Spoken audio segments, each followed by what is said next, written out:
श्री स्वामी समर्थ.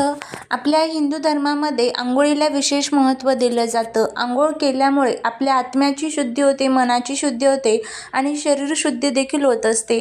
त्यामुळेच आंघोळ झाली की आपण लगेच देवपूजा करत असतो. पण आपल्या धर्मग्रंथांमध्ये काही प्रभावी असे नियम सांगितले जातात. आपल्या प्रत्येक गोष्टीबद्दल नियम असतात. झोपण्याबद्दल नियम असतात, त्याचबरोबर उठण्याबद्दल आणि अशाच पद्धतीने आंघोळीचे सुद्धा काही नियम सांगितले जातात.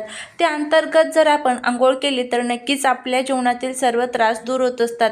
तर अशाच पद्धतीने जी स्त्री सकाळी या वेळेत आंघोळ करते तिचा पती धनश्रीमंत बनतो.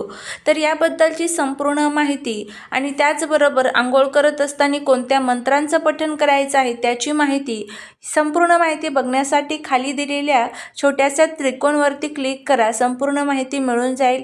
जर ती लिंक ओपन झाली नाही तर चॅनलला नक्की व्हिजिट द्या. चॅनलवरती तो व्हिडिओ मिळून जाईल. श्री स्वामी समर्थ.